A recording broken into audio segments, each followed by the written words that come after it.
Good afternoon, everyone. We're just letting people into the webinar at the moment. We'll give it a few more seconds before we begin some of our opening comments and remarks. Welcome, everyone. I see more and more people joining the call right now. Good afternoon, and thank you for attending this Public Information Center for the Adelaide Street Underpass project. My name is Andrew Sercombe, and I'm a manager with our Communications Division at the City of London. Before we get started, I want to let everyone know that we're recording this meeting, and a copy of it will be posted on the project's webpage at getinvolved.london.ca/Adelaide. That's getinvolved.london.ca/Adelaide. We'll post this link in the chat. For many of us, the webinar version of Zoom is a new experience. I want to thank all of you for joining the call today. Please note that you will be muted for this presentation and your video camera will be turned off for the duration of this webinar. Today, the project team will be sharing a presentation updating you on the Adelaide Underpass project. The presentation will then be followed by a question and answer period. To ask your question, we ask that you please use the Q&A feature on Zoom. This icon is located at the bottom of your screen and is marked with the words Q&A. So if you have a question, please feel free to type it in at any point during this webinar. We will answer questions at the end of the presentation. To ensure that we don't miss anyone's questions, we have disabled the chat function for this webinar, so please use the Q&A button. If you're joining us on the phone tonight, listening to this webinar, and you have a question, you can still ask your question through the project webpage at getinvolved.london.ca/Adelaide. Or you can contact the project team directly by email or phone call, and we will respond to you as soon as we can. Contact information will be shared on the screen later in the presentation and is available on the project's webpage. If you have a question but are not comfortable asking it while this meeting is being recorded, you are welcome to contact the project team after the meeting. Your comments are also welcome, and we'll be collecting all of them for the project team to review. Please leave a comment in the Q&A and the project team will review them all after the meeting. Now, on to the presentation. I'm not the only one on the call today. Joining us, we have Peter Kavik from the City of London, Manager of Development Engineering. Good afternoon, Peter. Hey, Andrew. Next, we have Jatin Patel from our city's transportation team. Hi, Jatin. Hey, Andrew. We also have Garfield Dales, Division Manager of Transportation Planning and Design. Good afternoon. Next is Julie Michaud, a landscape architect with the city's Parks and Recreation team. Hi, Julie. Hello. We also have Britt O'Hagan, Manager of City Building and Design with our Planning Division. Hi, Britt. Hi, everyone. Next, I'll introduce the team from WSP who have been working with the city on this project. First, Josh Ackworth from WSP. Hi, Josh.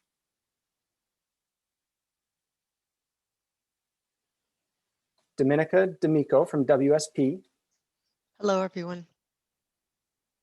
And Jen Sisson from WSP. Hello, all. I also want to recognize that Councillor Ariel Kayabaga and Councillor Jesse Helmer will also be in attendance tonight to watch the presentation. Thank you for joining us, councillors. And with that, I'll pass it over to Peter Kavik from the City of London, along with the team at WSP, who will be leading the presentation. Over to you, Peter. Thanks again, Andrew. Next slide there, Josh.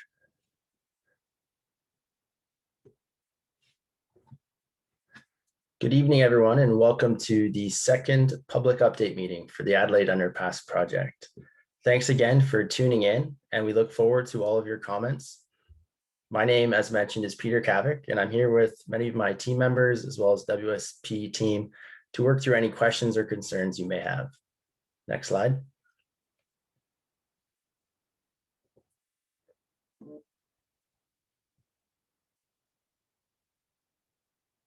The Adelaide Under project will not only be installing a bridge under CPR tracks, but in coordination with this project, because the road is being lowered, underground infrastructure improvements are also taking place, mainly along Central Avenue and Adelaide Street. The project limits for Adelaide span from Adelaide Street to approximately 80 meters north of McMahon Street. Underground and surface improvements to Central Avenue stretch from William Street to Elizabeth Street. Also, as this road is being lowered on Adelaide to accommodate the underpass, asphalt restoration tie-ins or match points because the lower road profile, side street connection restoration is required at Paul Mall and McMahon Street. Next slide. The purpose of today's, so this visual here really captures where we are in the lifespan of this project. As we've worked through our design, we've had a number of consultation opportunities to rework and adjust this project. Right now, we're at the 90% milestone with a lot of the design details worked through now. After the 90% milestone is complete, it's lagging for me there, Josh. I'll work through this slide first, Josh, and then we can go back to the next one. So after the 90% milestone is complete, we'll move forward to finalizing the detailed design and then posting the tender drawings on bids and tenders on the city's website. Following this, we'll then approve the contractor for construction through a council award, and construction will begin. We'll provide more details later throughout this presentation on construction timing and what that may look like. Next slide there, Josh. Back to the purpose.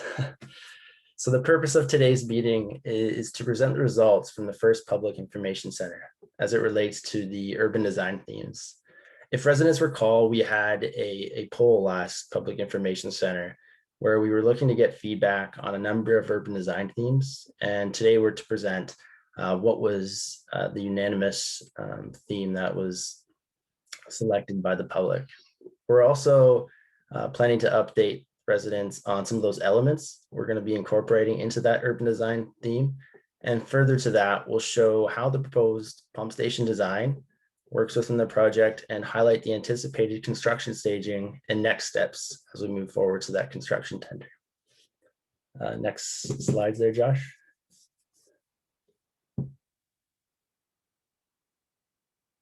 I think it's Jen, so I'll hand it off to Jen at WSB.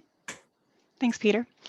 I'll be taking us through a quick presentation on some of the key design features and updates since the last public meeting. From the 3 design style character options that were presented last fall, over a third of respondents preferred the traditional design style, with just over 1/4 of participants selecting modern and also another quarter almost choosing rustic. Due to this preference, we've carried forward with traditional as the overarching design style, with a few elements from other styles incorporated into the final materials and site furnishings. These other styles are only used where it makes sense, either to highlight or contrast with the heritage character of the central design style. Next slide.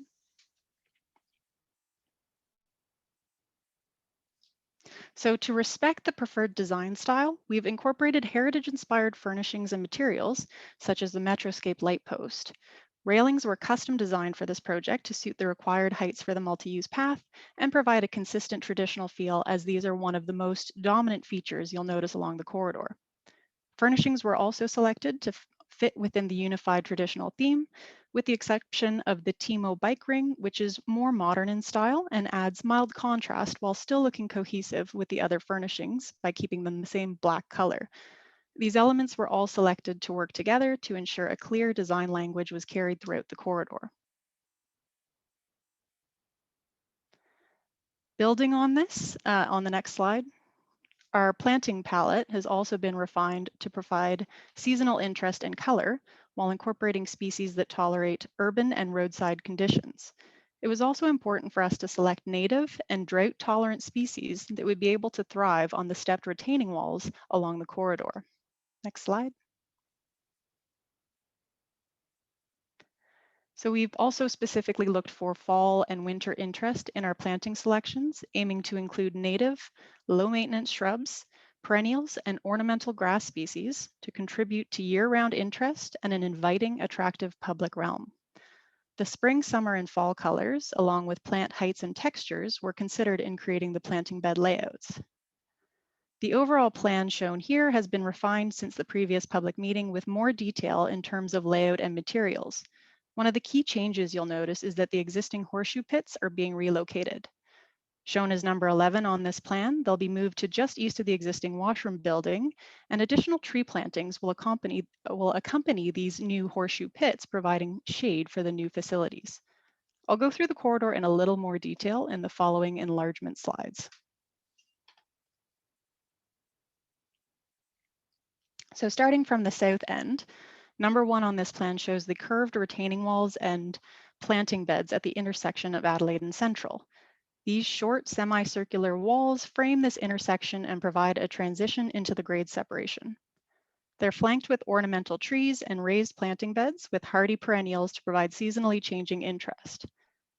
Number 2 on this plan shows the pump station area. I'll get into a little bit more detail on that further on. Number 3 on the screen shows the stepped landscape terraces, which are intended to soften the appearance of the grade change and relax the sense of enclosure as the roadway descends. We're also discussing options with CP Rail on aesthetic treatments for the crossing, shown as number 4 on this plan, which includes potentially painting the bridge a deep crimson to play off the natural fall colors of the plantings. Moving on to the next slide. And on the north side of the rail crossing, number 5 on this plan shows the proposed plaza and terrace planting beds, which will create the new Central McMahon Park entry feature from Adelaide Street. The new ramps and stairs, labeled as number 6, as well as the entry at the northwest corner, number 10, will provide access to the park from Adelaide. With the grade changes needed to get under the railway, the park will be elevated above Adelaide as noted in number 7 on this plan. This separation will buffer the park from the street. As shown in number 8, the multi-use trails and sidewalks will also be elevated from the road as they approach the rail bridge, providing separation for motorists and greater comfort for pedestrians and cyclists. At the southwest corner of Pall Mall and Adelaide, shown as number 9, the terraced planting beds here echo the design features on the south end of the corridor, signaling an end to the grade separation and softening this area. Finally, the current historic gateway structure to the park is being relocated to the southeast corner of McMahon at Adelaide, shown as number 10 on this plan. The gateway is intended to be a replica of the historic gates and will use the salvaged materials from the existing gateway where feasible. Moving on. So our next slide depicts the pump station. The pump station design has been refined to show the proposed above grade building, shown here, it's a square, the circular wet well, which will be below grade, and backup power generator, which is the small gray rectangle to the right. This would only be used in case of power failure. The pump house will be separated from the pedestrian realm by a retaining wall and railing similar to the rest of the corridor.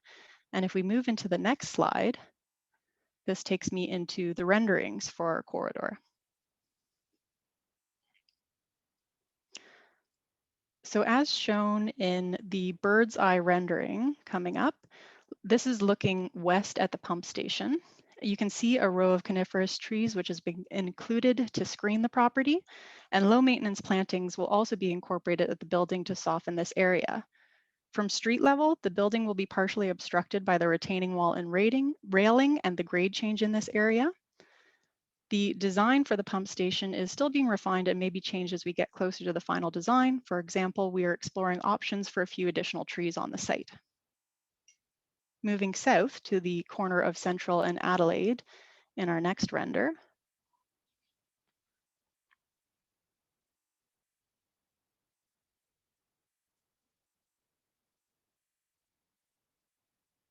Next slide. Oh, thank you. So this view is from the corner of Central and Adelaide. It's looking north towards the rail bridge. On the left, you can see the pump station property and the raised planting beds at the corners. This also shows some of those ornamental plantings and their color in spring. In the distance, you can see the rail bridge, which is colored the deep crimson red. Moving on to our next render. So our next rendering is going to depict the proposed entryway to the park just north of the rail bridge on the east side of Adelaide. Along the lower retaining wall where the roadway is, you can see the same stone-like wall treatment applied to create faux pillars that are flush with the walls but carry the same design and feel as the upper levels. Here you can also see how the darker colored exposed aggregate or exposed pebble paving is used to delineate the area of the multi-use path from the small plaza and the stairway. This treatment also features a textural change to indicate to those using visual aids the edge of the pedestrian travel zone. On our next rendering, we'll be looking at the northwest corner of the park, looking back into McMahon. So this is where you'll find the relocated pillars and gateway feature. The gateway will include replica elements of the existing stone gateway, such as the concrete benches. Where feasible, we're aiming to relocate features from the existing historic gateway, such as the still intact pillars. The design of this entrance will include new bike racks, which are mirrored on either side of the gateway, and waste receptacles, which are tucked in behind to slightly screen them from view while still keeping them accessible. The entryway will also be surrounded by that exposed aggregate paving, and the new planting bed has been designed as a reflection of the previous gateway to feature, or the previous gateway feature to seamlessly blend in with the park. If we move to our final view, this will be looking at the northern portion of the grade separation angled southeast and looking back towards McMahon Park. From this view, you get a sense of the changes in grade from existing and the separation of the park and pathways from the road. There are also opportunities along the retaining walls to incorporate public art, particularly underneath and adjacent to the rail bridge. And we will also be exploring opportunities for mosaic clay artwork in the wall at the plaza. With that, I'll hand it over to Josh. It's going to Peter. Back That's to Peter. okay. Pass the baton. Next slide there, Josh. Thanks, Jen. As we move through these next few slides, you'll really start to see what the staging for the underpass construction will look like. So as part of our traffic management plan, we'll begin installing temporary traffic stations in spring 2021. This will really give the team an early chance to look for opportunities to adjust this plan based on resident feedback and commuter behavior. So as mentioned, the Adelaide Underpass traffic management plan is unique for this project because we're creating a temporary road to the east of Adelaide, which will allow for those transportation choices to move north-south through Adelaide as the project's being built. So this will include London Transit, commuters, as well as pedestrians. In addition to this, staff are including the temporary traffic calming stations that you see here on this slide, not only surrounding Adelaide, but there are also neighboring projects within this neighborhood, as you can see on the slide with the icons B and C, the Dundas Infrastructure Project, as well as English Street Project. So when we were looking at this plan, we really wanted to create a cohesive plan that not only benefited Adelaide, but as well as these projects adjacent to the neighborhood. Next slide.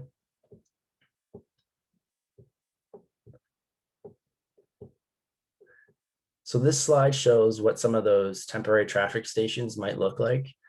Staff really have a variety of techniques to slow down traffic, whether it's the temporary speed cushions or those center line markers that you see. So we can really use a combination of these as well as the edge line markers to slow down traffic. So you might see a variety of these throughout the temporary traffic stations that you saw on the previous slide. Next slide. As part of the traffic management plan during construction, city staff will make sure access to private property and emergency services is maintained at all times. There might be brief periods when access to private property is restricted, but we will coordinate this with impacted property owners.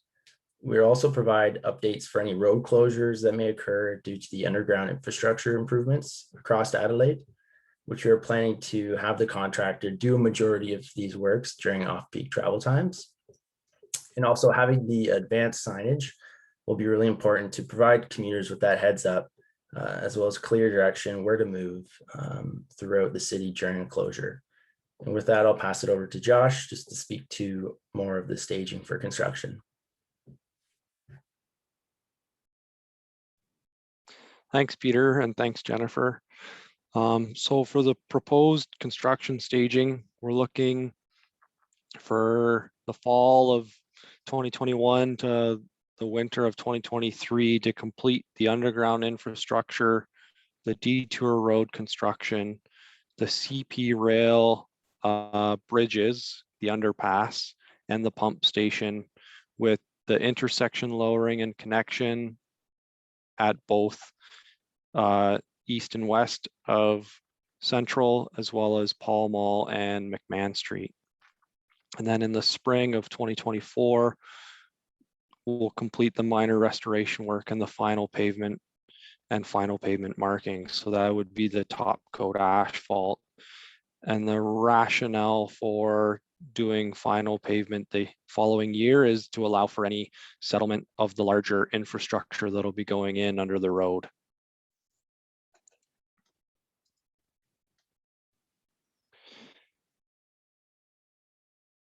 So I'm not sure how long the lag is. Andrew, can you give me a nod if it's switched to the next slide already?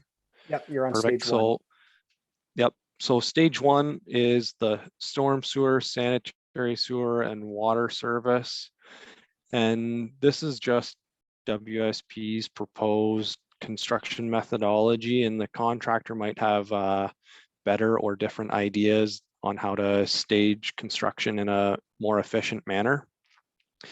So starting at William Street, we'll bring the storm and the sanitary along Central Ave, and we'll continue through the Trad's Furniture parking lot and through the McMahon Park with this infrastructure. During this time, Central Avenue between William and Adelaide would be closed to through traffic, but open to local residents and EMS, as Peter stated previously. Access to the park will be maintained through the connections at McMahon Street, and fencing will be provided along here where my cursor is to delineate construction from the park so that the park can still remain open during construction activities.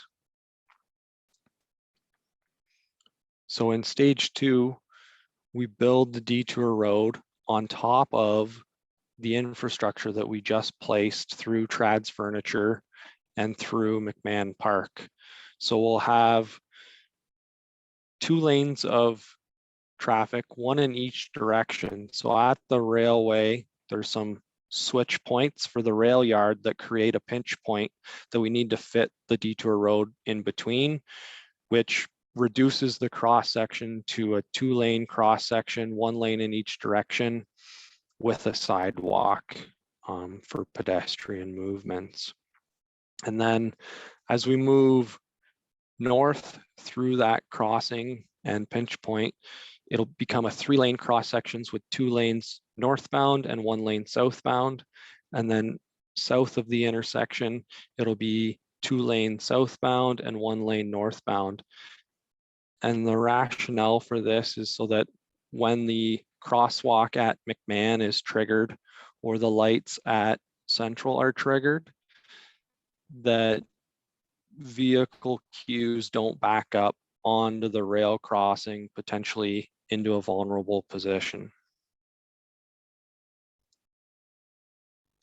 So in stage 3, we'll have traffic on the detour road and the pedestrians also following the detour road pathing, and the pump station at this location here, and the bridges will be constructed. And then as part of this work, there will also be some underground storm sewers put in, and that'll allow us to collect the storm water from the SAG location or the bottom of this road at the low point. So then as we transition into stage 4, what'll be happening is we'll lower Central Avenue west of Adelaide, and we'll lower Pall Mall west of Adelaide. And then we'll start to transition once these two roads are cut down. And when I say cut down, I mean match the new grade of the new Adelaide Street underneath the underpass. We'll then start to transition traffic from this detour road onto Adelaide Street, which would take us to construction staging 5, where the traffic will now be one lane each direction underneath the new subway or underpass, sorry. And then we'll do the east leg of Central and we'll cut that down and we'll replace the sanitary storm and water main on Central towards Elizabeth. And then we'll also lower McMahon to tie into the new Adelaide grade. And then there will also be some minor works in the park that'll need to occur on some retaining walls and some of that infrastructure at the same time. So for the next steps in the fall of 2021, tender will be put out onto the street for contractors to bid on, and the project will be awarded. In late fall 2021, minor works may start, and in the spring of 2022, the major works will begin. Peter, I don't know if you'd like to take over from here or add any additional comments at this time.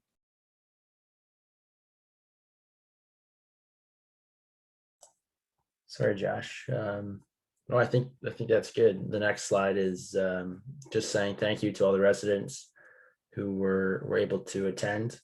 Now we're really looking forward to any of your feedback and questions you might have with regards to the Adelaide project and the slides that you've seen. So I know we've given you a lot of detail in a short amount of time, only 30 minutes. So as you have your questions, we'll rotate back to those slides so that a visual is worth 100 words. So it's a lot easier to speak to it when we have the visual up. But with that, I'll turn it over to Andrew. Thanks, Peter. So we'll now begin to take questions, and I see we have a few that have already been submitted during the presentation already. Thanks, everyone. Just a reminder, to ask your question, please use the Q&A feature on Zoom. This icon is located at the bottom of your screen and is marked with the words Q&A. Your comments are also welcome, and we'll be collecting all your comments for the project team to review after the meeting. If you have questions about specific properties or details that you would like to discuss individually with the team, you can leave your contact information in the comment for our team, or connect directly with us through email, phone call, or submitting your question through the project's webpage on Get Involved. But let's dive into some of the questions. And the first question that I'd like to ask is, can we go back to the pumping station slides and explain what the pumping station is and what purpose it will have?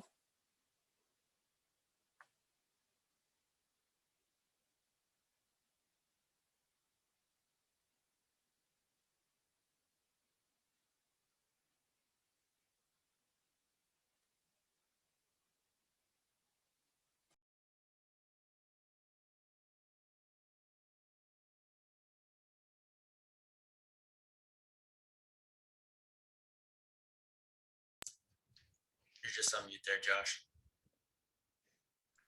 Sorry. Andrew, is the pump station up on the screen now? Yes, Yes. it is. Okay.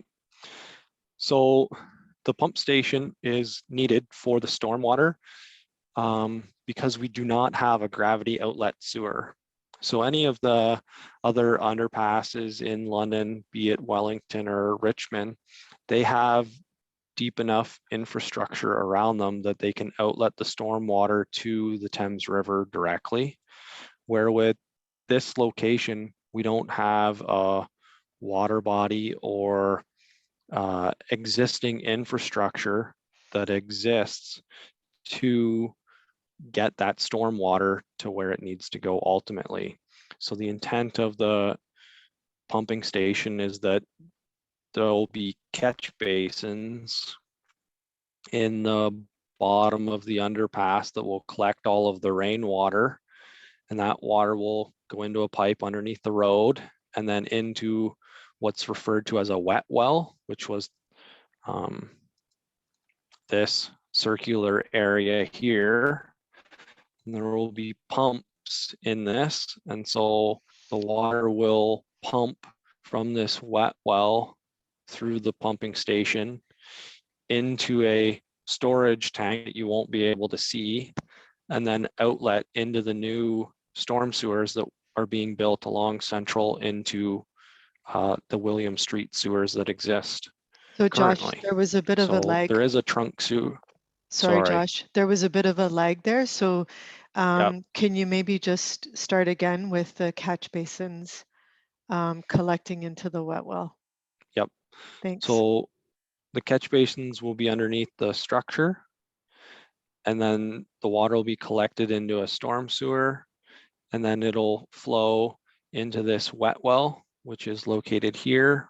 And then from this wet well, the water will be pumped through the pumping station into a storage facility below ground, and then released into the new storm sewer that will be built down towards William. So there is a trunk sewer on William that we're able to tie into, and the storage is required so that we are releasing at an appropriate flow rate. So the downstream end can really only handle a 1 and 2 year storm, and this might be getting technical, but we don't want the water from the bottom of the underpass to accumulate and restrict vehicles' ability to go under the underpass. So we need to take more volume than what the storm sewer can handle and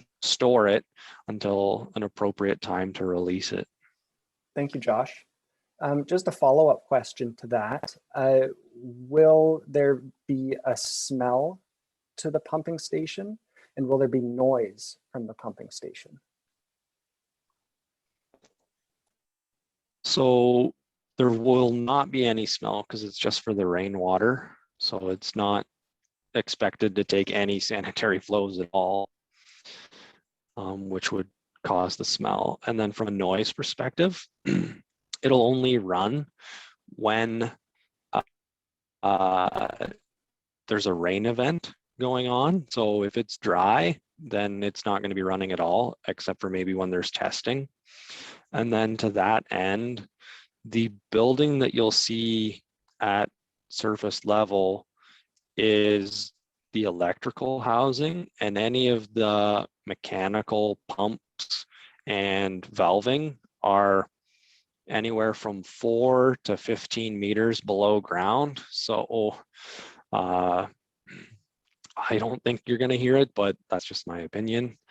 As for the generator, we are going through a site plan approval process, and it will be natural gas. And if noise attenuation measures are warranted through that process, then we'll implement them. Thank you, Josh. And one more question on the pumping station. Will it be publicly accessible, or will it be fenced? It will be fenced. So you can kind of see a gate here, and then we'll proposing to have fence all the way around it. Thank you, Josh. Next question I have is, will there be ramp access to the entrances of the park? Can we comment about the accessibility of the park and any ramp access? So is this on the rendering showing the park access? Has it caught up yet, or is it still lagging? Yes. It's up now.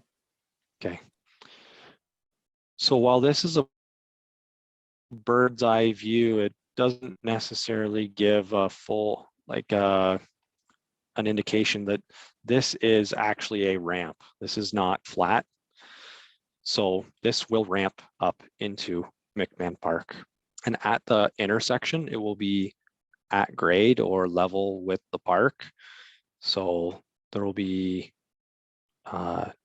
no accessibility challenges there.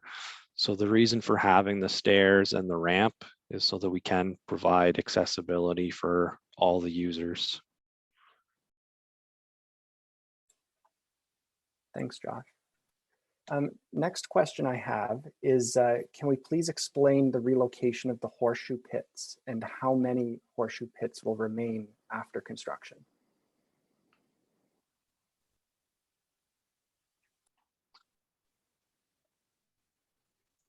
So because of the construction for, oh, sorry, go ahead, Josh. No, go ahead. I was just gonna say there's currently 16 horseshoe pits and we'll be putting in 10 horseshoe pits. Go ahead. Yeah, I was just going to add that that was done in consultation with the London Horseshoe Club. And the reason we're relocating them is they can't stay where they are existing because that's going to be where the bypass will be for construction. Thanks, Jen. Thanks, Josh. Next question I have is about the traffic calming slides. And will the traffic calming stations be extended north of Oxford Street in the area of Adelaide? Maybe that's a question for Peter. So thank you for your question. Right now, the plan is to not show them north of Oxford, but that's not to say that as we continue to hear more resident feedback, the plan can be adjusted. So once we get a good gauge of where traffic is moving with regards to the underpass, we'll be able to gauge and adjust the plan. Further, I wanted to note that we will have traffic on that road, or a temporary road detour on the east side of Adelaide as well. Once the CP structure is built and the road underneath that is constructed, all traffic will then be shifted to underneath Adelaide. And I believe that's stage 4, right, Josh? Do we have a rough time frame when that would occur?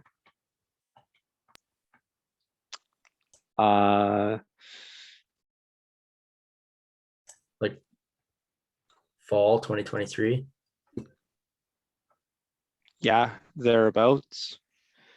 And I guess the big thing is the expectation once the underpass is built is that you're now no longer impeding traffic through that area. So there will be no need for people to be trying to skirt around on the side streets because they won't be stopped for the train, right? Because a lot of times people are trying to beat the train down the road and get across before it gets to the next crossroad. So in this situation, you're going to want to take Adelaide because you can go underneath the train.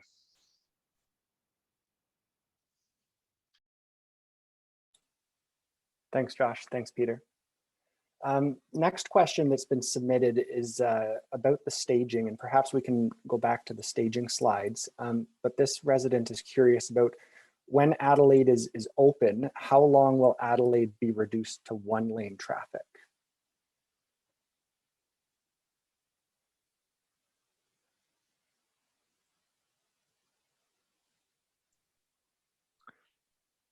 So when we're cutting down the side streets and grading them in, there will be localized closures of the side streets, and again, maintaining resident access and emergency services access.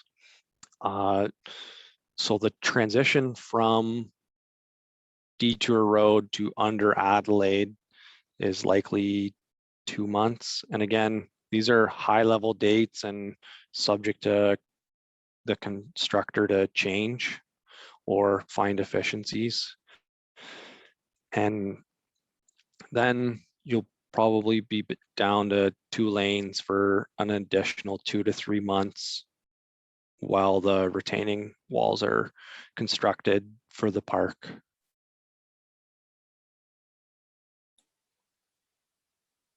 Thanks, Josh. Another question we received is, will there be any major traffic interruption to Adelaide Street ahead of spring 2022?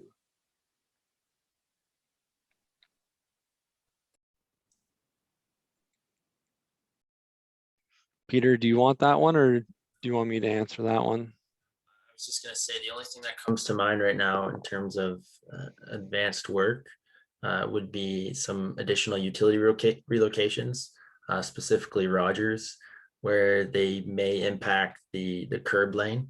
But other than that, there'll still be free flowing traffic on Adelaide. We're not anticipating to do any more closures of Adelaide like we did last fall and winter. That work was to change over the Adelaide CPR tracks to adjust them to get them out of the way for this project. So there shouldn't be any more closures like that. If anything, it'll just be short duration lane closures. Thanks, Peter. During stage 2 that you can see on the slide, what will trains do when they're crossing? Will this be a pinch point for trains while the detour road is being constructed? And how will the trains be impacted?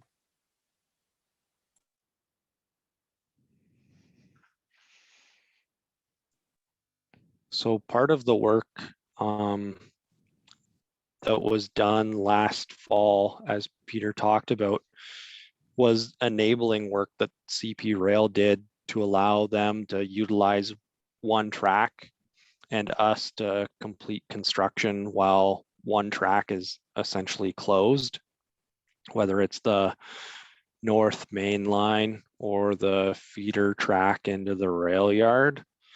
And so with that, train movements shouldn't be impacted. And then when vehicles are on the detour road, there will be swing gates across the road similar to what you see out on Adelaide now. Thank you, Josh. While the different stages are happening, how will the playground be impacted, and will it be accessible for residents during construction? Yes, it will remain accessible. Excuse me. So as you can kind of see two little connection points here on the detour road. So we would allow connections from this sidewalk into the park, and then we're going to have construction type fencing along the corridor just to try and delineate construction zone versus park. So there should be no impacts to the current playground. Thanks, Josh. When the road is narrowed to one lane on Adelaide Street, is there any opportunity to make it 2 lanes?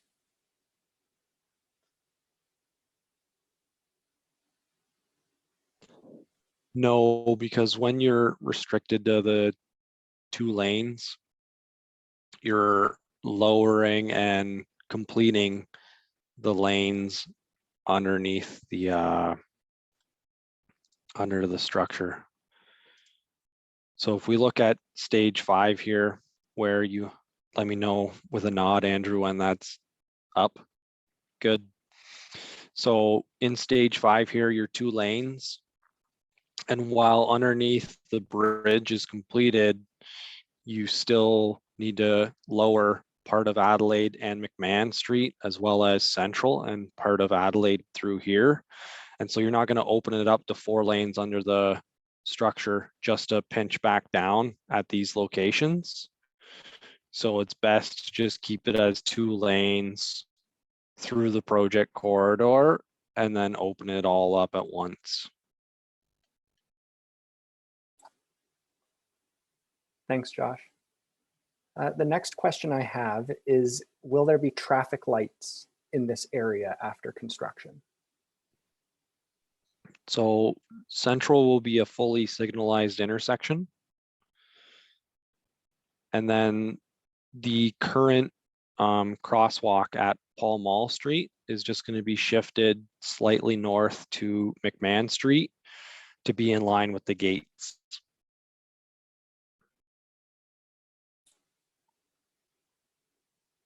Next question I have is, during construction, will Pall Mall and McMahon Street be accessible from Adelaide, or is the project limits extending north of those streets?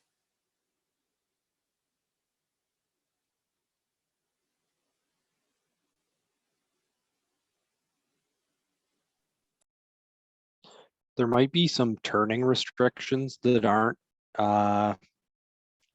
in place today, and that's more just to try and keep traffic moving through the area. And then that'll also be reflected in the final design, where we will have a center median island, making Pall Mall a right in and a right out only. I don't know, Peter, if you have anything else you'd like to add to that. Oh, I think you did a great job there, Josh. That was good.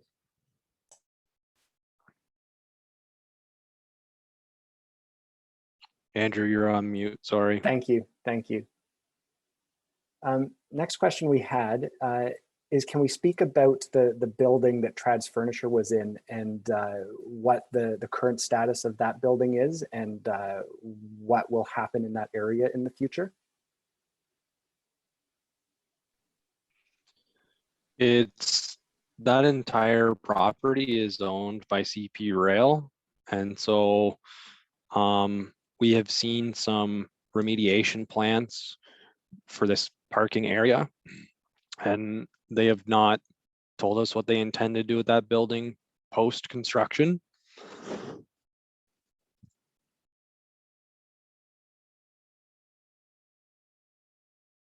Excuse me. And from what I understand, it's still going to function as a storefront, but what is in that storefront is up to CP and their realty division. Thanks, Josh. We have a few questions here about when Adelaide is closed, what will the detour for vehicle traffic look like? And what the impact to some of the streets like Pall Mall, Piccadilly, William Street.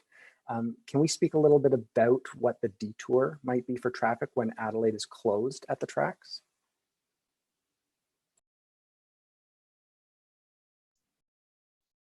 Yeah, good question. So typically we like to put Civic Boulevard or arterial road traffic back onto other arterial roads or civic boulevards. So for this project, we'll utilize Oxford, Highbury, and then King/Queen. I think Dundas for a stretch as well, Peter. And then we'll kind of split to King and Queen where there's ongoing construction. Oh, excuse me. And so the intent is to sign the routes to similar roads. And part of the traffic calming measures is to try and deter people from cutting through neighborhoods. Thanks, Josh. And thank you everyone for continuing to send in questions. We'll get to all of them. We have a lot of questions here and some really great questions and comments. The next question I have is about the bridge and the retaining walls. What material will these be made out of, and will they be graffiti resistant? Will they be easy to clean?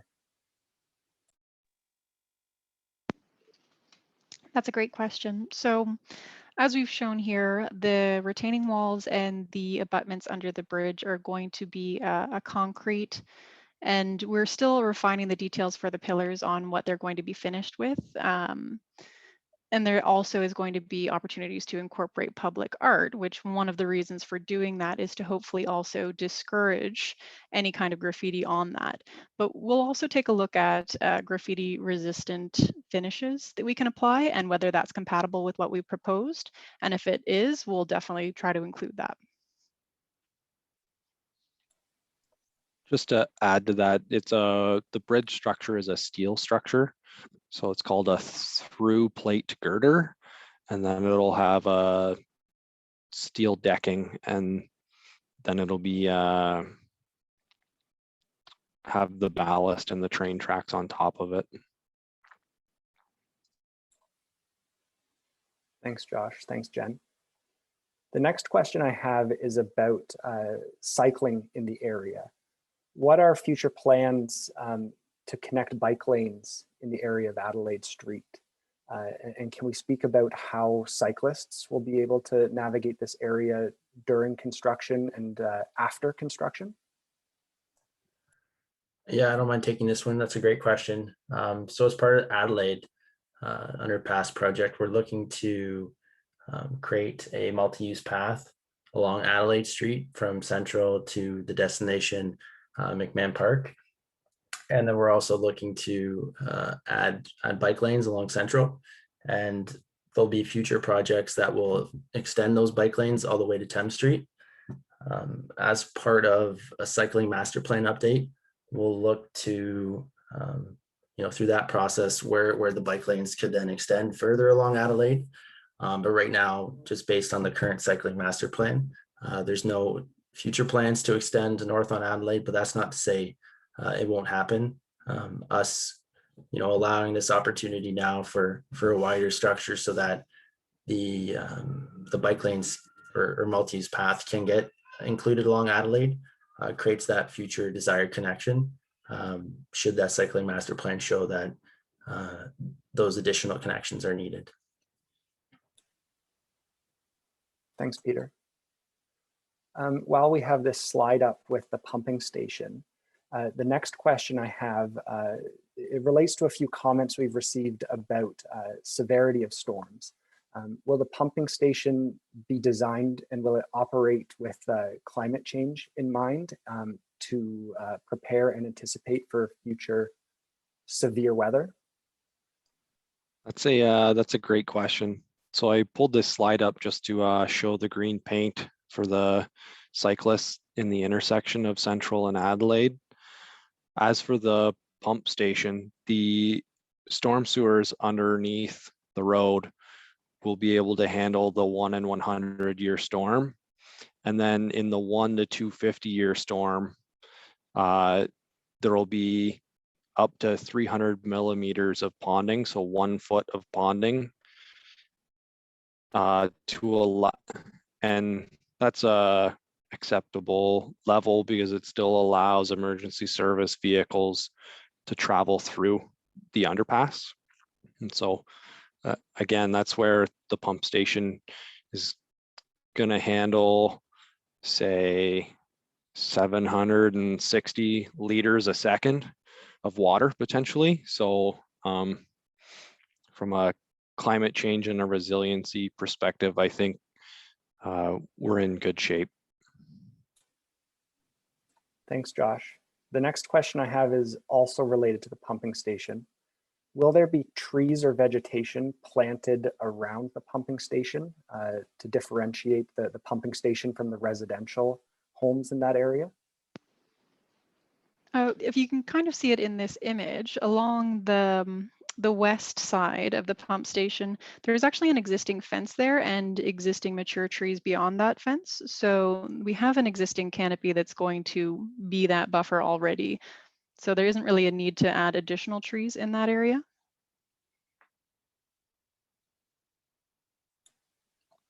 Thanks, Jen. The next question I have again is about the duration of construction. Can we go back to the staging and can we outline what the start of construction is and when is construction anticipated to end over the course of the whole project?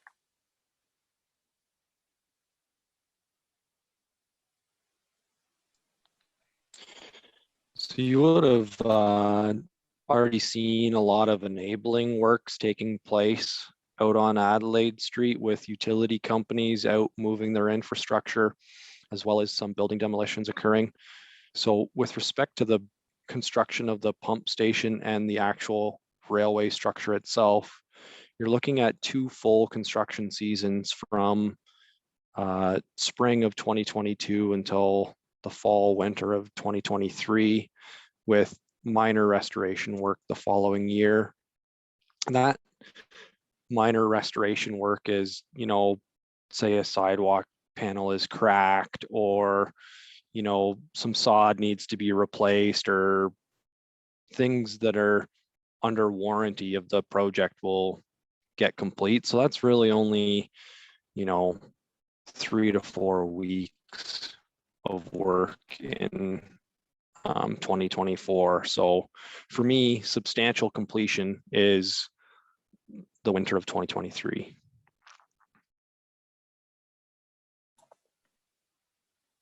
Thanks, Josh. The next question I have is regarding cycling again in the area. How will cyclists interact with pedestrians? And are there any plans to handle any potential conflicts between pedestrians and cyclists who are using the multi-use path? Yeah, I can take that one. So as part of the multi-use path design, we're looking to include a shared pathway sign throughout the project, which just helps to designate to pedestrians and cyclists that this is a shared space. Cyclists will have access to both sides of the multi-use path, should they choose to use them. And it'll really be a shared use space where both pedestrians and cyclists should mingle together cohesively.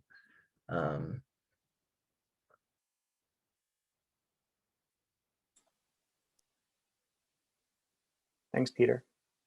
The next question is about around the project area. How far will road resurfacing happen north and south along Adelaide and on the side streets around the project? How far will new roads be created or resurfaced?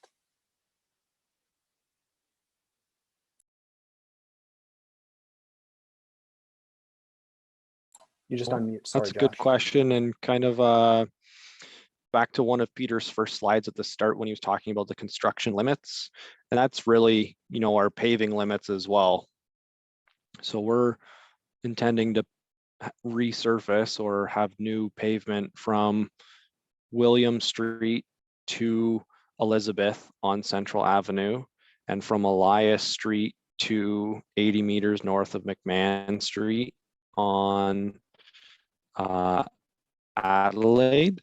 And then you can kind of see here on McMahon and then here on Pall Mall, and that would be the extent of the resurfacing on those side streets. Thanks, Josh. Next question I have is, what is the anticipated construction cost for this project?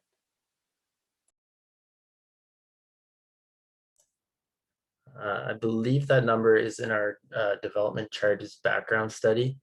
I think the whole project itself is slated around $58 million, and that not only includes construction, engineering, land acquisition, but also utilities. So it's definitely one of the larger projects in the City of London. Thanks, Peter.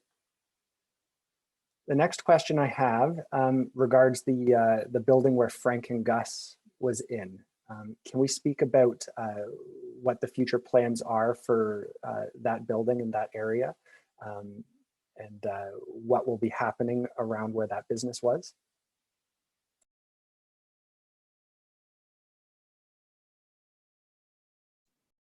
Peter, you or me? I can take it. So as part of this project, there's no anticipated plans. So the city will own that property as well as the two properties to the north, which were those residential apartments, I believe. So that's not to say there can't be any future potential, whether it's development or any other use for that space. I believe there's an internal process that occurs in order to redevelop that land, but that would occur outside of the Adelaide Underpass project. Thanks, Peter.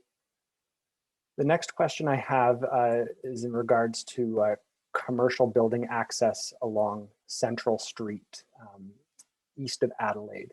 Will there be any disruption to access for properties along Central?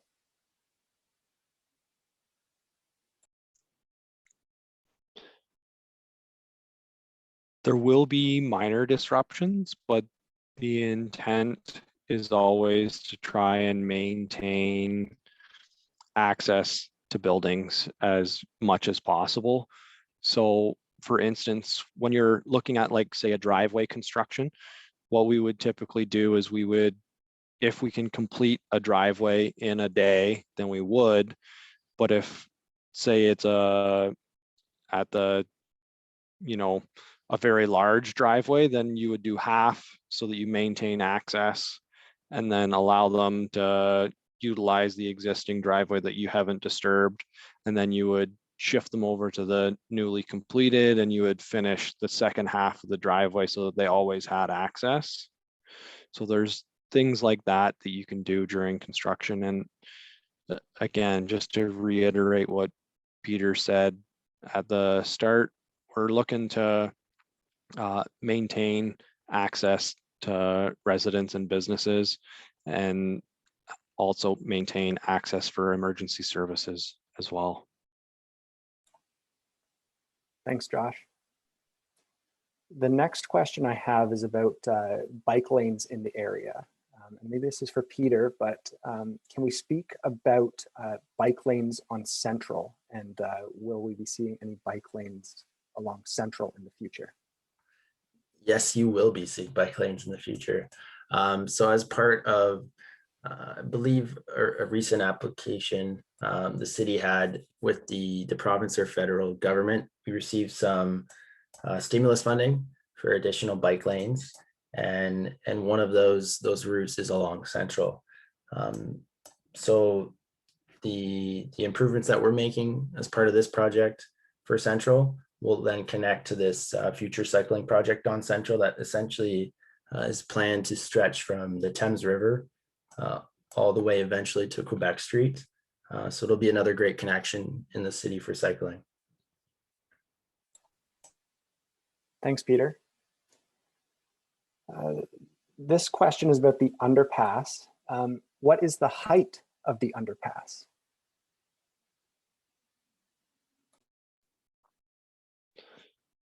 So I guess there's actually two heights, right? There's one at the sidewalk, the elevated sidewalk level. And in order to meet the accessibility requirements for cyclists, I believe that's 2.7 or 2.8 meters from sidewalk to the underside of the bridge. And CP Rail has requirements for roads under rail and what that height requirement is. And I believe that this structure will be 5 meters from the bottom of the structure to the asphalt. Thanks, Josh. The next question I have is about trees in the area. Will trees be planted to replace any trees that are removed around the construction project? And are there any impacts to trees on the side streets like Central? Yes, so there will be impacts to trees along Central, I believe, and along the corridor. So to meet, we have a compensation ratio we need to meet for that. So with the number of trees coming out, we have to make sure, I believe is it 2 or 3 to 1? 3 to 1 replacement ratio. So for every tree that comes out, we put 3 back. Thanks, Jen. And that'll apply not only along Adelaide, but around the whole area? Yes, the whole project site will be considered. Thanks, Jen.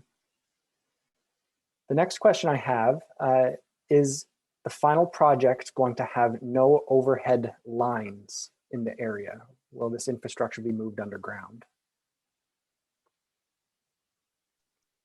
So between Central and Paul Mall / McMahon, yes, all of the hydro will be buried through the project, and but outside of the project limits, it will remain aerial. It'll remain aerial as well along Central Avenue. Yes. Yep.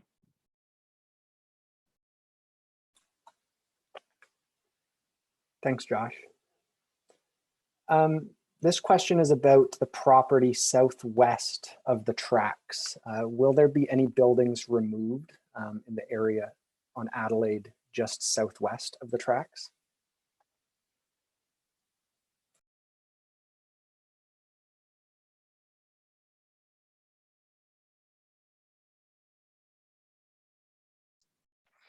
I think the buildings that are south and west of the tracks are already removed, being the car wash, the gas station, and the auto body shop. So outside of that, unless someone else is doing their own work that we're not aware of, that's all the buildings that need to come down on the southwest side. Thanks, Josh. Are there any plans to add solar panels around the pumping station, the underpass, or any of these new structures, such as what we're seeing right here around the park?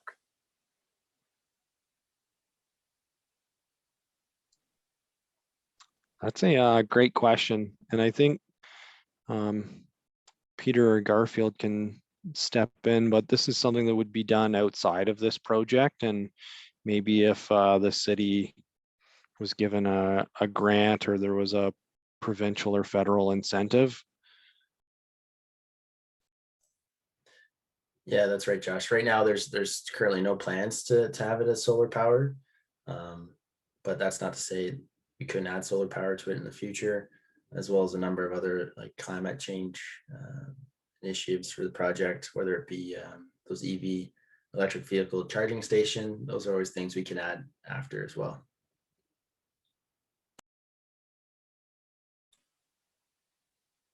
Thanks, Peter. Thanks, Josh. This question is about the side streets and closures during construction on side streets like Piccadilly and Pall Mall. Is there any consideration to closing these streets further to allow more space for residents, access for emergency vehicles, and other essential services, but closing these streets to vehicle traffic and through traffic further?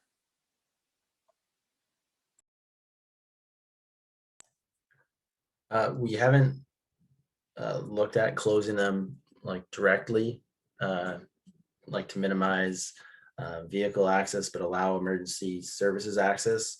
I imagine if we wanted to like fully block off the road, we would almost need like those Jersey barriers that you see on like the 401, like those big medians. And then in order to do that, it would likely then restrict emergency services access or create another hazard. Really, this temporary traffic calming plan should assist in alleviating any of those commuters that wish to travel into the neighborhood should there be a closure or like for any of the work, or if CP's crossing the track.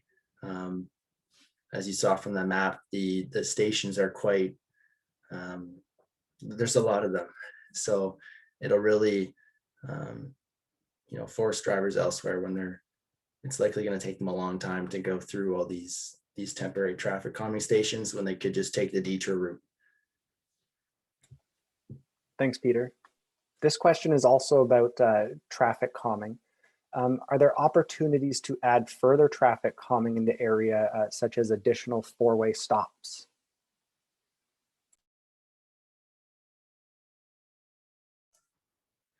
That's another great question.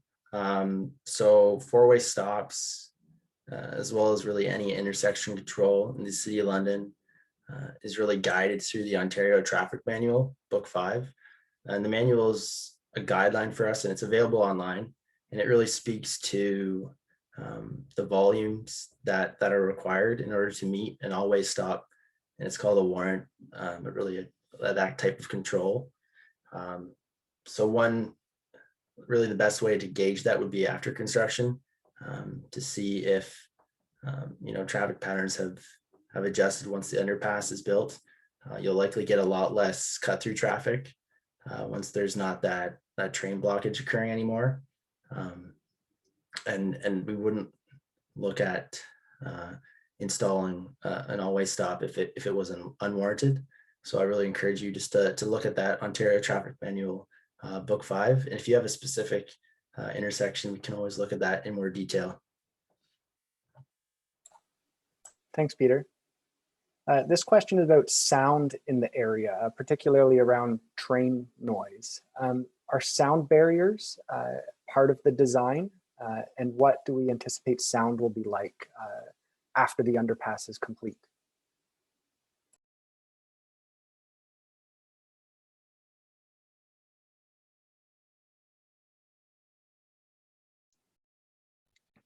So with the road being depressed underneath of the rail, you're going to get less road noise in the vicinity of the underpass. The noise related to trains is going to remain as is today.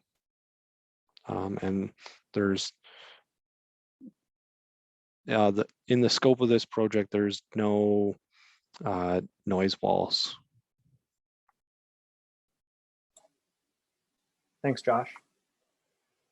Next question is about plantings and trees, particularly around the pumping station. Can additional plantings or trees be added around the project or around the pumping station? Can we go more than what the planting requirements that Jen outlined? I'll throw it over to you, Jen. Yeah. So that is something that we're already looking at. We are still in the process of refining the design around the pump station, and we are looking for opportunities to get other trees onto that site. But we do need to be conscious of the use of that site and make sure we're not blocking them from using it. Yeah, so what's Jen's talking about is there's a need to set cranes up to lift pumps out of the wet well. Hopefully my screen has changed. And then, so the additional opportunities that we can explore are in these areas that we're just showing as grass right now.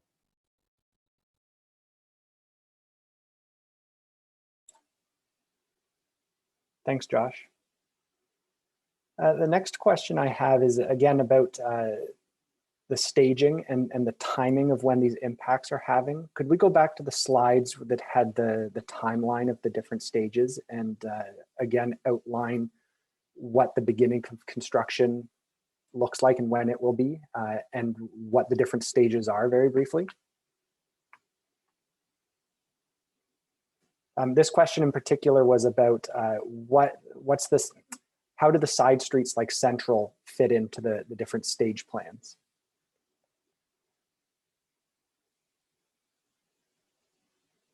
So stage one is essentially Central from William to Adelaide, as well as the underground infrastructure through Trad's Furniture and McMahon Park, as seen here. So that would go all the way from William. Then there would be some nighttime closures of Adelaide to get these deep sanitary and storm sewers across. And then the work would continue up this way. So because this is what we call the downstream end, you typically build from the downstream end up. So we would start at William and work our way back this way. So that would be specific to Central. Now, Central east of Adelaide is in stage 5. And that's just because we're lowering this intersection, it makes a lot of sense to do this infrastructure work at the same time during that phase. And then with respect to Pall Mall and McMahon, so McMahon, any infrastructure or underground work on McMahon would also be in stage 5. And then for Pall Mall, it would be in stage 4 when we're lowering the road. So the intent is to try and be as efficient as possible where if we are impacting your street, it's because we're doing underground infrastructure improvements and then moving on to the next section of work. So going back to stage one, once that infrastructure is in on Central, we'll pave base course asphalt and put temporary pavement markings down. And then the detour road will be operational and we'll be focused on bridge and pump construction. And that'll be like 18 months where, you know, there's no construction on Central or little construction on Central. I shouldn't say no. Hopefully that answers your question, Andrew. Thanks, Josh, for outlining that. The next question I have is for Peter or Julie. Will separate meetings be happening with the local community associations about this project, in particular to review the park design? Julie here. So it's not really a redesign of the park. So everything that's in McMahon Park currently is staying as is. And the main elements that are changing because of the underpass project. So the horseshoe pits being the main change, the gate relocation, and the fact that we're going to be replanting many trees throughout the park area. So if there's any specific comments you have or your group community association has on the park, feel free to email them to me directly and I'll be happy to look at them. But at this stage, we're not really planning to have a separate meeting for this. Everything is also accessible on the Get Involved website. If some people couldn't attend here tonight and they would like more information, they can always go to the city website. Thanks, Julie. And just a reminder that this meeting is being recorded and will be posted on the Get Involved webpage as well. And we'll be collecting feedback and comments over the next few days and weeks about the project through that Get Involved website. Maybe I'll ask Peter, what other engagement with the community associations has happened around this project? Yeah, great question, Andrew. As part of this project, we've held, I believe, 2 community association meetings with my time on the project, and the community association was heavily involved as well during the environmental assessment stage. And that's not to say like the communication will end after the design is complete. We'll continue to work with the community associations and the residents that are impacted throughout construction. We'll make sure we keep you informed, whether it's you know, a closure that occurs or if any of the stages occur. We'll make sure to inform impacted residents. Yeah, so Andrew, it's been 2 to date. Thanks, Peter. This question is about the temporary traffic calming stations in the area, particularly around Pall Mall Street. Will there be opportunities to add additional traffic calming stations around the project? Yes, simple answer is yes. So you can say, I guess this is the first iteration of the plan. The plan by no means is rigid because there's you know, changes with regards to not only underpass project, but also, you know, there's different stages for the Dundas project as well as English Street. We might see commuters, you know, moving through different streets during periods of those stages. So the more we hear from you, the more we'll able to update that plan and react accordingly. Thanks, Peter. And I'll add, we've had a number of comments, and again, we'll package up all the comments that have been submitted for the project team.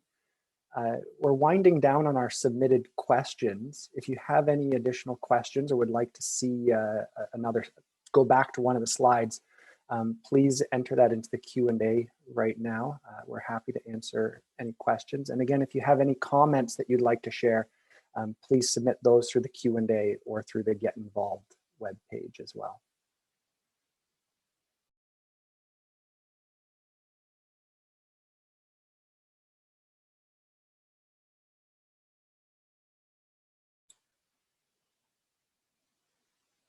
Just give it a second and see if any further questions. One question here, Julie, is Julie from the City of London, would you be able to provide your email address?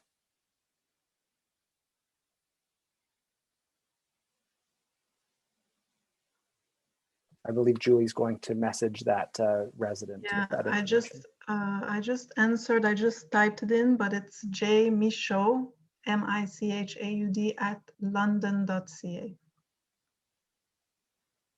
Thank you, Julie.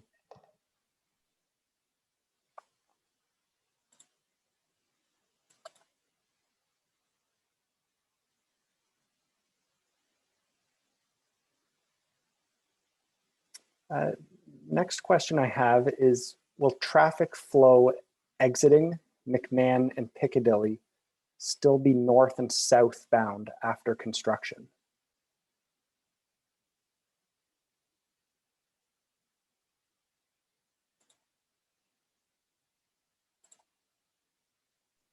Sorry, can you say that again, please? Yeah, will traffic flow exiting McMahon and Piccadilly still be north and south after the construction?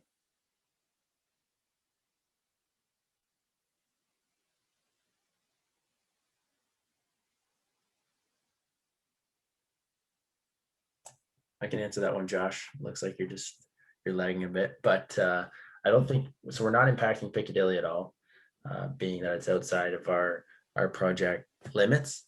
McMahon Street, like once construction is complete, vehicles that will have the same movements. I believe there is a point in time though, when we may be restricting those left turn movements through the road detour, and that's just to minimize that potential conflict with that new road detour. Sorry, Andrew, and that's left turns like McMahon South left into southbound Adelaide. Got it. Thank you, Peter. Thank you for clarifying that.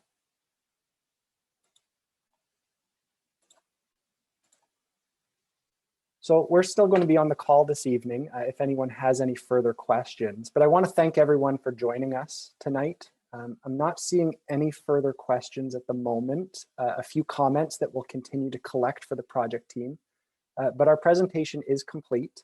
But like I mentioned, we're still going to be on the call just in case anyone drops in later tonight. I just want to remind everyone that we'll be posting this presentation on the project's webpage tomorrow morning and collecting feedback through the Get Involved website over the coming weeks. If I may ask that we return to that second last slide with the contact information and the website link again. You'll be able to review the presentation and slides at this webpage, getinvolved.london.ca/Adelaide. We also have an email list that we are sending updates to that you can sign up for on that webpage. So if you have neighbors that want to get involved, we'd love to get in contact with them and they can sign up for our email updates as well. If you don't have any more questions tonight, please enjoy the rest of your evening. I want to thank, on behalf of everyone on the call, thank everyone for joining us, and please continue to visit the Get Involved webpage and engage with the project. A few more questions have just come in that I'll ask our project team, but if people have other places to be tonight, that's okay. But we're still online, continuing to answer any questions that come in. So I just wanted to say thank you to everyone for joining us. We'll dive into a few more questions here for the project team. Let's see. Just one question.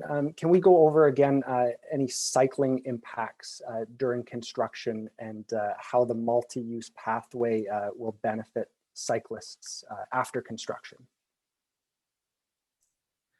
Yeah, for sure. So some of the improvements for the project, cycling specific, are incorporating that multi-use path on Adelaide from McMahon Street to Central Street. As well, we're looking at incorporating bike lanes in Central within our project limits from William to Elizabeth. And the bike lanes won't stop there. They're going to get picked up with a future cycling project, which should be coordinated quite quickly behind our Adelaide project. So there'll be a lot of cycling in the neighborhood, or more at least. And as part of a cycling master plan and mobility plan update, we're looking to do in the near future, there'll be more consultation with residents and the public on cycling in the City of London, and where you'd like to see that in terms of updating that cycling plan.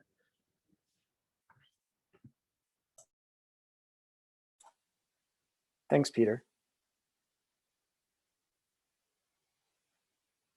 There was one question that came in about how might this project relate to the nearby construction on Dundas Street? Are there any connections between the underpass and the infrastructure work happening on Dundas Street at Adelaide?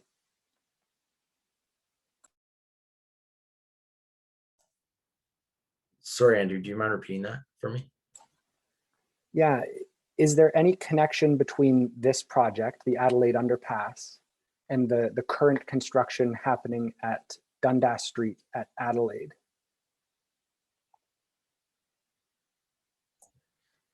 Like in terms of the two projects, like they're not overlapping, so I'd say there's no connection there. But because they are in such close vicinity to one another, the traffic management plans have been reviewed extensively between not only the Adelaide Underpass project, but also the Dundas infrastructure project and the English infrastructure project. And as well, I guess the themes and some of the elements that are being incorporated from those projects are similar with regards to the sandblasted concrete, as well as some of the receptacles. So there are elements that are coordinated, but specifically the construction limits, those themselves are not coordinated or connected. Thanks, Peter. I don't have any further questions at the moment, but we still have a number of people on the webinar still. If you have any other questions, please feel free to submit them through the Q&A tool on the Zoom webinar. We'll be happy to answer any questions.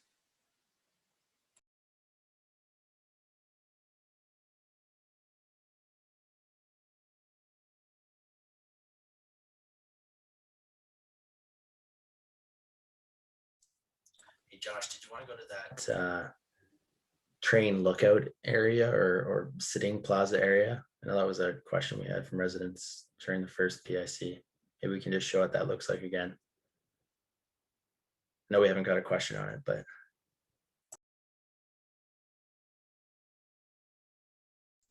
This one? Or did you want to go to like the overall plan? No, yeah, that one's great, Josh. So this is, I know we had a question during our first public information center, just with regards to a train lookout and if there would be one. Staff looked at that and, you know, we thought that this would be a good location here. Thanks, Josh, for using the mouse. So there's some seating within the benches, as well as there's potential to sit on the stone wall as well. And I believe we're adding some additional benches just to improve that lookout. So you'll be able to look at the trains, enjoy the smells from the perennials that Jen's planting.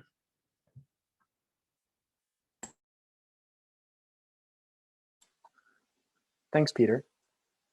A question has come in about replanting trees.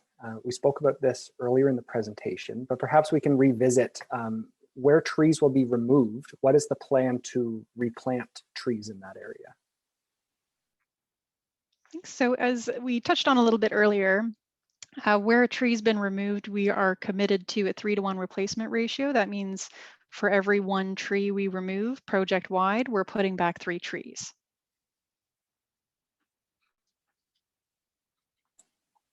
Thanks, Jen. And does that apply for the whole project area, including the park? Yes.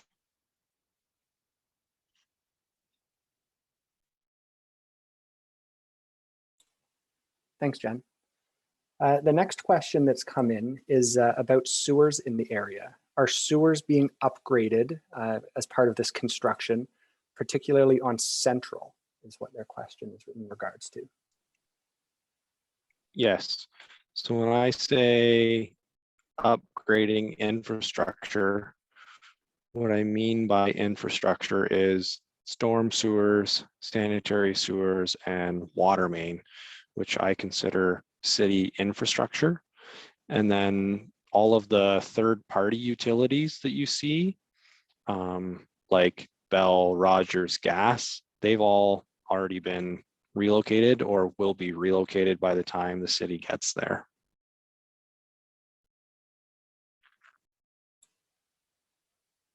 Thanks, Josh.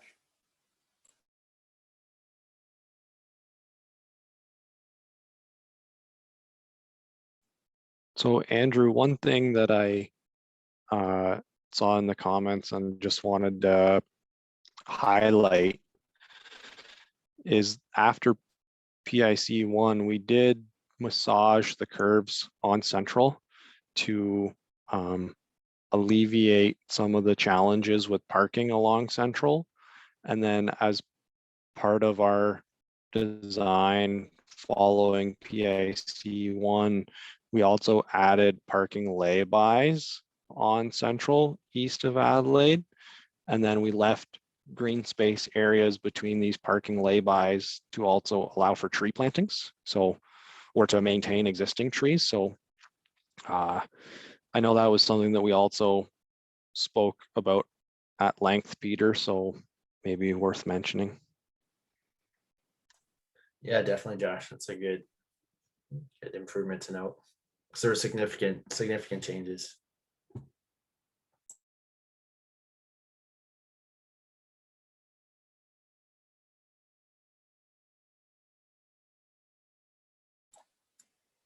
Question that just came in for you, Josh, is what is a parking lay-by?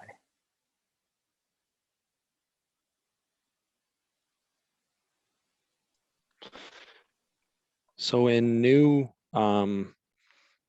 subdivisions, you see them a fair bit where you have like a rollover curb and then a couple parking spaces, and then you'd have your barrier curb around the outside.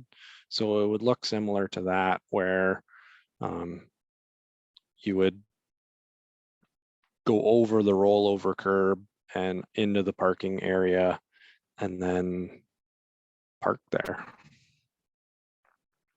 Yeah, so the reason it's called the lay-by is just because traffic doesn't have to go around you like it would on a local street. It can just continue to go through because you're the side or the traffic.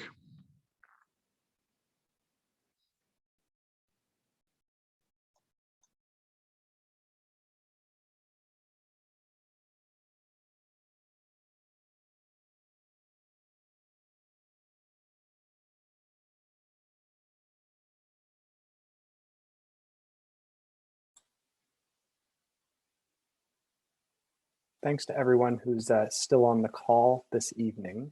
If you have any questions or would like us to expand on any of your questions, we don't have any at the moment, but please feel free to submit any comments or questions for the project team. If you'd like to go back and review a part of the presentation or expand on any of the comments that have been made by the project team, we're happy to discuss that right now.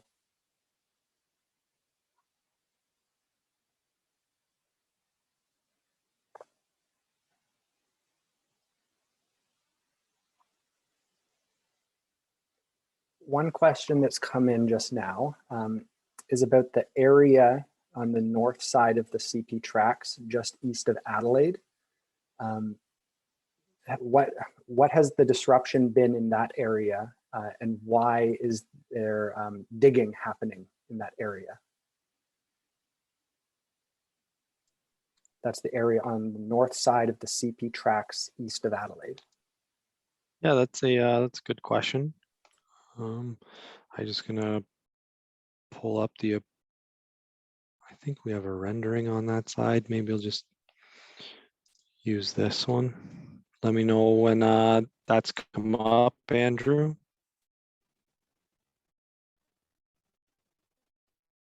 So you would have seen a fair bit of digging through the Trads parking lot So part of that was Union Gas going underneath the tracks. And so their requirement by ESA and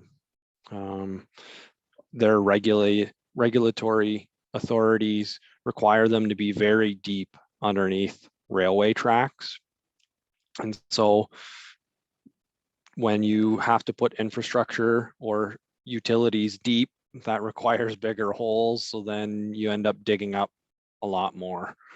And so that was a lot of what was coming through here. And then more recently, you would have seen Bell Canada coming up through this property as well. And then beyond that, the crossing that took place across Adelaide recently was completed by Bell 360, which has a running line through the CP rail corridor. So they're currently along the tracks here. And because of our work, they're kind of relocating out here. And then they'll be hung onto the bridge as part of our construction. Thanks, Josh. This next question is about the water pumping station. Where will the water be discharged from the storm sewers? And will it at any point intersect with sanitary sewers and water from sanitary sewers?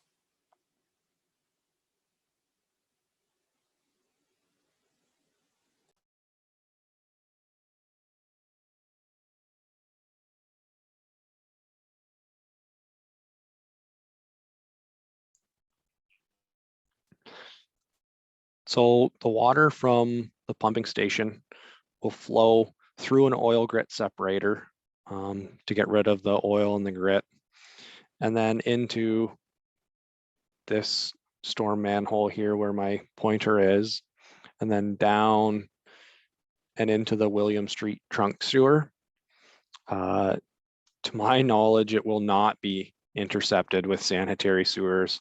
And part of the work that we're doing on Central Avenue east of Adelaide is to remove a combined sanitary sewer and then provide a storm and a sanitary sewer along Central Avenue up to Elizabeth.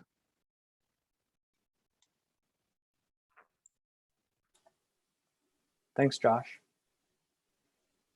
This question is about the tower that is presently on the southwest of the tracks. Will this tower remain or be removed during this project? At the southwest of the tracks.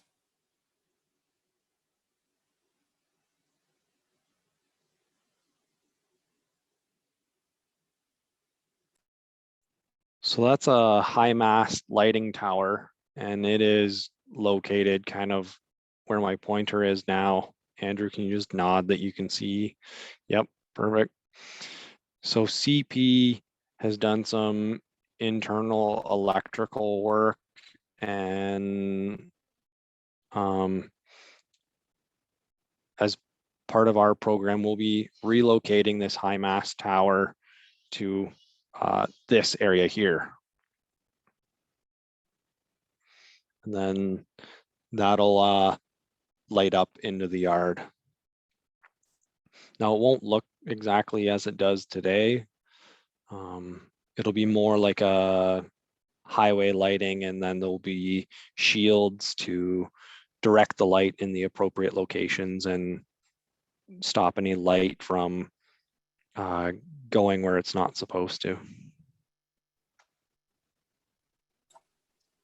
Thanks, Josh.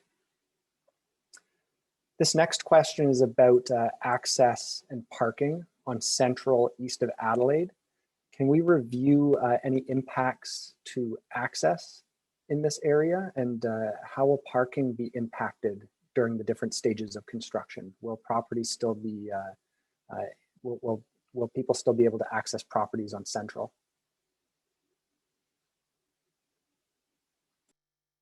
So Central east of Adelaide is not really impacted until stage 4, as we had described previously. And then stage 5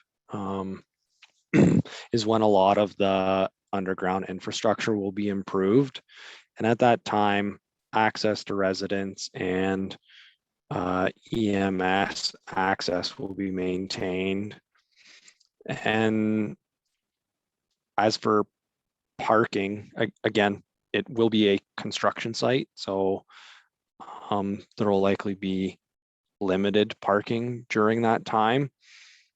But then when the construction is over, there will be no loss in parking after construction. So that's the intent of those parking lay-by areas, is that the number of parking spaces available now will remain after construction.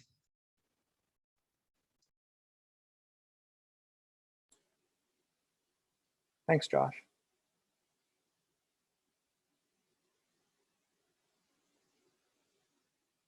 We don't have any questions at the moment.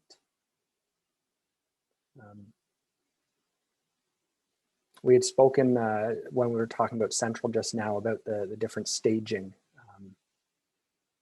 Maybe we can go back to that slide and just have the different the timeline and staging back on the screen, as that was a topic of a number of questions we've had this evening.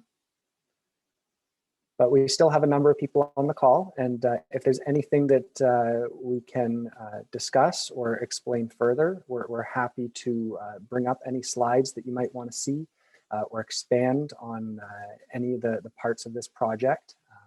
We don't have any questions at the moment, but if you have one, please feel free to submit it through the Q&A tool through Zoom webinar.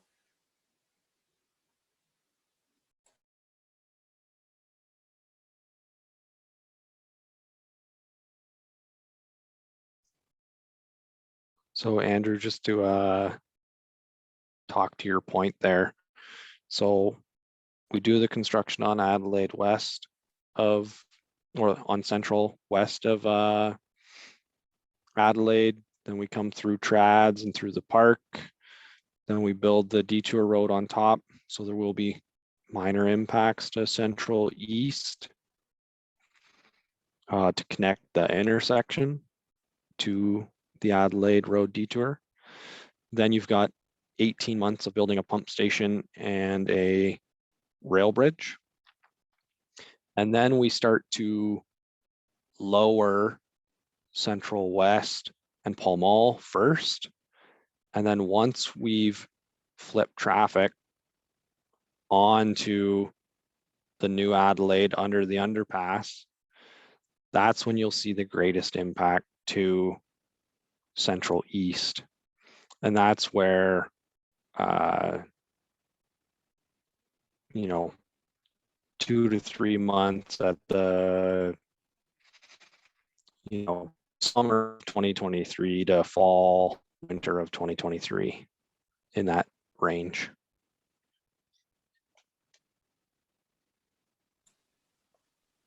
Thanks, Josh.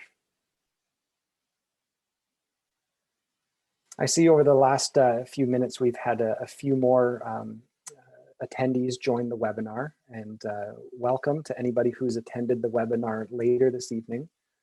We've finished our presentation, but are here to answer any questions or collect any comments you might have. If there's anything you'd like to learn more about the Adelaide project, please feel free to submit your questions or comments through the Q&A tool on Zoom webinar at the bottom of your screen.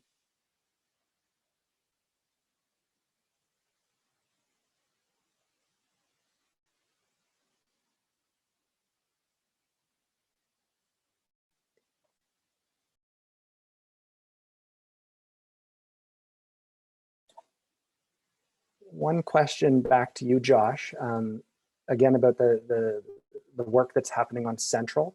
Will the south side of Central, east of Adelaide, will parking on the south side be impacted during construction?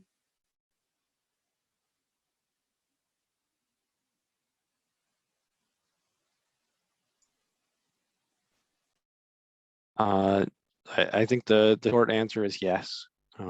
So because of the infrastructure improvements that we need to do with the sanitary, the storm, and the water main, the contractor is going to need access to the right of way. And when I say right of way, I mean curb to curb. So parking will be impacted during the time that construction is occurring, and then reinstated as best we can as we move along. One thing to note is that with the parking laybys and the introduction of the bike lanes, there won't actually be parking on the south side of the road when the project is complete. Any on-street parking will be provided by those parking laybys. And again, we're going to have an equal number of parking spots as to what is currently provided on the street. Thanks, Josh. This next question is about lighting around the project. What will lighting around the project look like during construction? And what will lighting look like when the project is complete? So I can touch on during construction, and then I'll give it over to Jen to talk about the pedestrian scale lighting that's being proposed as part of this project. So during construction, when traffic is on existing Adelaide, the current street lighting will remain. And then when the road detour is operational, we will have temporary wood poles for street lighting. And this is a requirement to provide lighting. And then post-construction, when the underpass is complete, there will be pedestrian scale lighting, and I'll maybe let Jen speak to that more. I'll pull up the board with the urban design details. Thanks, Josh. You can actually see in the image that's on screen right now, the light posts that would be present. These are the Metroscape lights that I mentioned earlier. So they're going to have a really traditional aesthetic to them, and they're going to be spaced a little bit closer together because the height of them is less than you would typically see for street lighting. This is because we wanted something that really integrates with the pedestrian realm and works for the cyclists and pedestrians on the corridor. So you can see it pictured here where Josh's mouse is.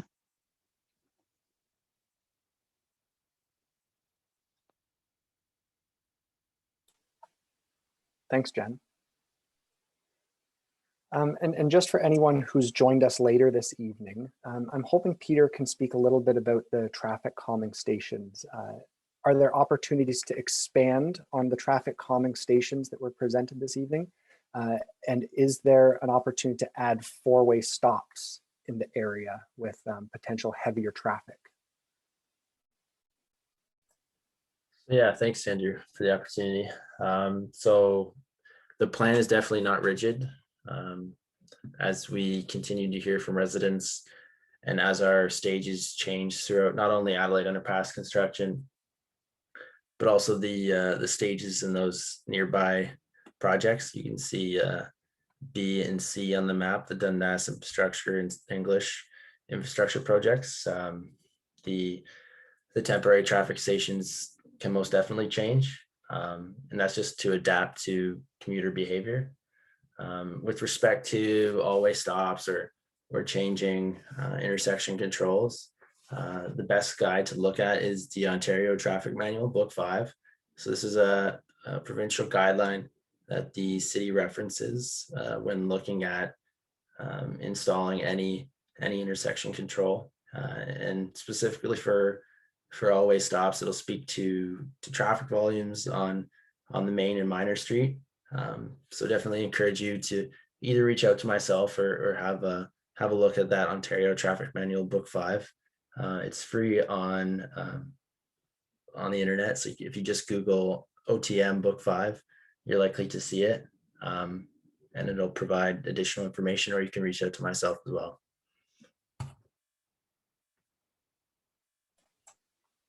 Thanks, Peter. I'd like to revisit the Frank and Gus property. We've had another question about what are the plans for that immediate area. And are there opportunities for development in the form of apartments or residents in the area where Frank and Gus Pizza was? Currently, there's no development plans within that area. As part of this project, we just looked at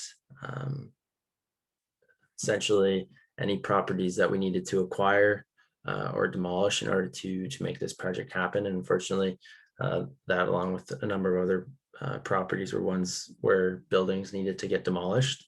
But it does allow for a future opportunity for development. That would just have to go through the city process, I believe in planning, the planning department. But with that, right now there's no plans for development, but that's not to say there can't be any future plans. Peter, one thing to just note is that there are opportunities for public input typically through that planning process. And again, that's something that the city, it's a city-driven process, right?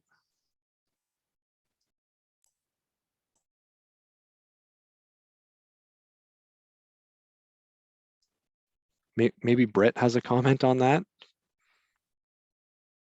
Hi, yes, so I will just turn on my camera for a second for those who are still attending here. So any land that has been purchased for this project will have to, there's first right of refusal back to the original property owners if the city is selling that land. And if there is a change in any of the uses permitted on the property or the zoning in general, that would go through a public planning process. They're looking to develop something similar to what has been there previously and it conforms with the zoning. It would just go to a site plan process. Thanks, Brett. We're winding down our time. If you have any questions that you'd like answered this evening, please submit them through the Q&A for our project team. Or you can connect with us afterwards through the Get Involved webpage for the project. It's getinvolved.london.ca/Adelaide. This project is being recorded and will be posted on that page after the presentation this evening. And we will continue to collect feedback through that Get Involved webpage. You can also contact the project team. The contact information is on the slide on the screen at the moment. We're still here to collect any questions or comments for the next few minutes. I do have one question that's been submitted. What will happen to the play structure in McMahon Park? Is it going to be demolished or will it be replaced? What are the impacts to accessibility for the current play structure in the park? No changes or impacts at this time. Thanks, Josh.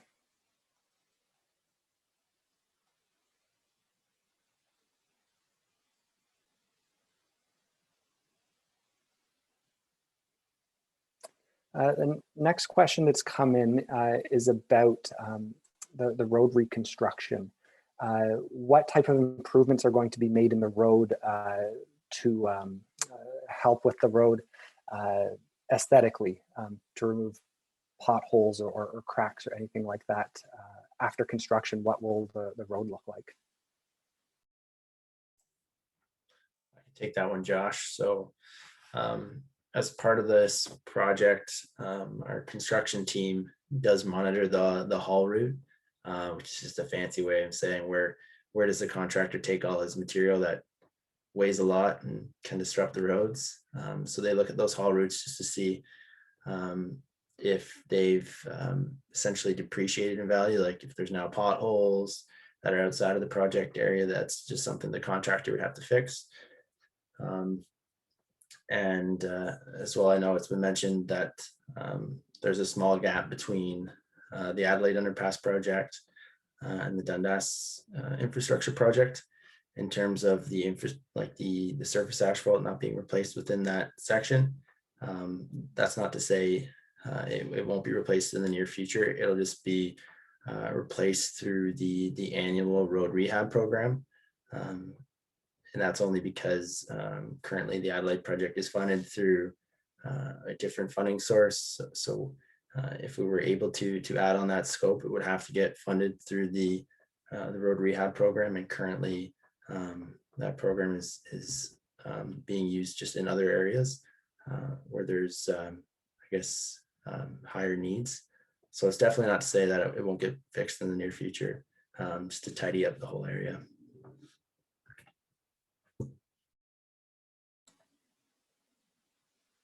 Thanks, Peter.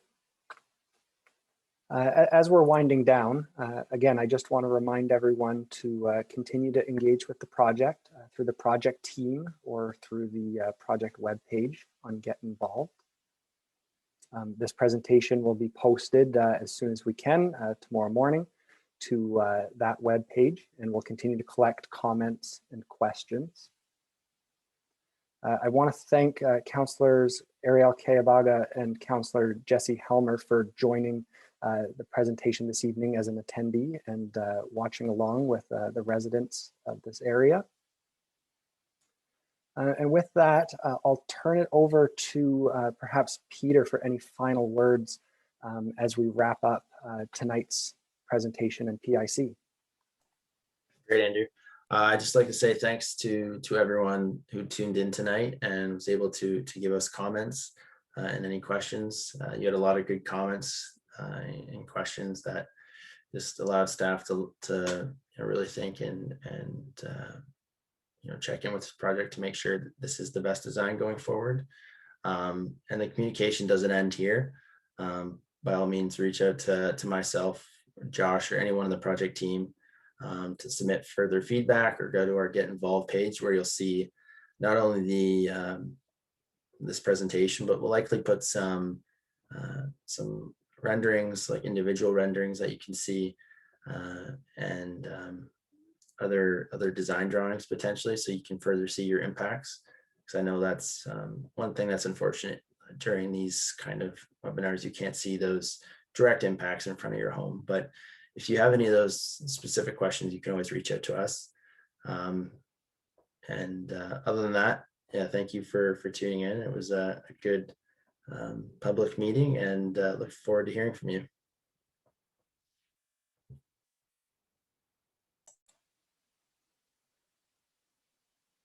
Thanks, everyone. We hope you have a great evening.